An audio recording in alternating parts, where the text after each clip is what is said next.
Welcome back to another review. I thought I'd look today at some vintage lenses. In this case, it's the Minolta 28-85mm. This is one of the original lenses that Minolta released back in the mid-80s. This is one of the more expensive lenses that they had in the day, although it wasn't as pricey as the 28-135mm. I have put the apertures on screen for you. As far as the fit and finish in the hand, this is a very solid lens. It is pretty much metal on all of the casing on the outside and on the internal barrel. We do have an unusual macro mode though. It's only in the 28mm setting. You have to push that button up, and once it's in there you don't actually have any autofocus on the lens. That's a bit unusual for most lenses. They'd be at the telephoto end, but we will take a look at a few samples later on.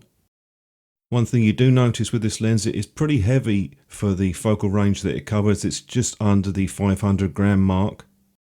There's your lens mount, which is obviously metal, and we do have the screw drive slot there. All of the original lenses were screw driven, and they are also all mechanical aperture, so there's a spring mechanism on there. You can see the blades closing. I'm going to be testing this on the A99. I've also done a few shots on 35mm film, so I'll show you those a bit later. Focus speeds are reasonably quick, at least on the A99. That can vary depending on the camera that you're using. And here's a quick look at the included hood. This is one of those clip-on hoods, which is fine, but it is quite shallow. Would have liked to have had something that was a little bit deeper. I thought we'd start off doing a few tests and then take a look at some sample images later on. Firstly, with the distortion at 28mm, there is a bit of a wavy distortion there, sort of moustache-like. Once you're at 85mm, that turns to the pin cushion. Let's do a few tests now to see what the resolution is. At 28mm, you'll notice there's a bit of vignetting there on the corners, but go into the middle sections, it's actually quite good, wide open at F3.5. The corners are pretty smudgy in the extreme corners, wide open, and they gradually improve as you stop down. You need to take it down to about F11 to get those corners to tighten up. It's a very similar story at 35mm. You get pretty good result at f8, but you do need to go down to f11 to get that sharpness across the frame.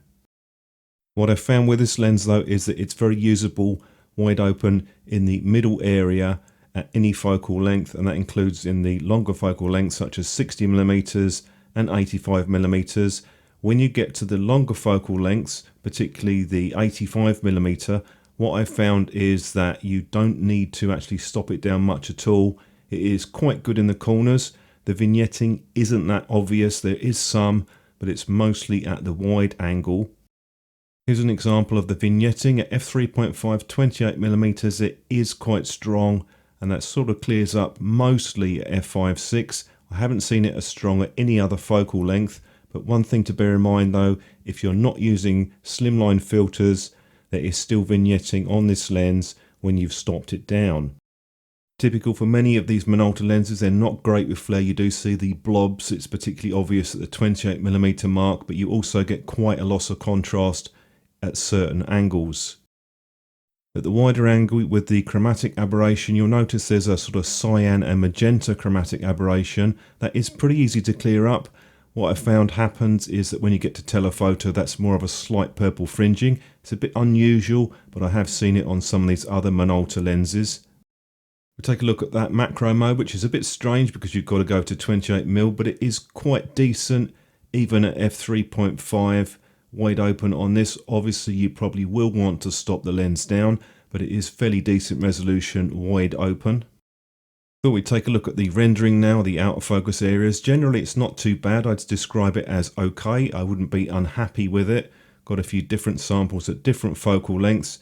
Definitely better than the 35 to 70mm f4. There is a bit of an edge sometimes, more so at the wider angle, though I personally don't dislike it myself.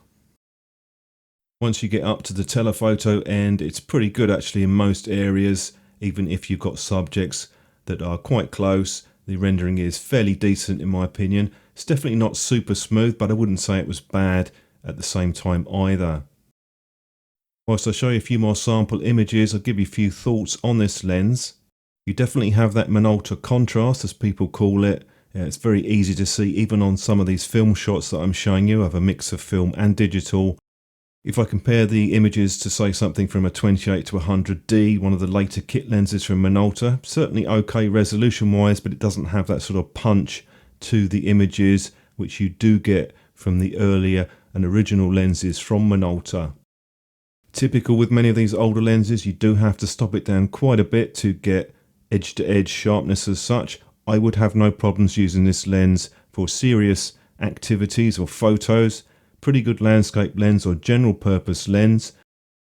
There are plenty of other options out there though. The 28 to 105 is probably the best pick overall in terms of the performance, but I do quite like this one. The 24 to 105, that tends to be a bit heavy on the distortion for me, although it's a respectable lens in its own right.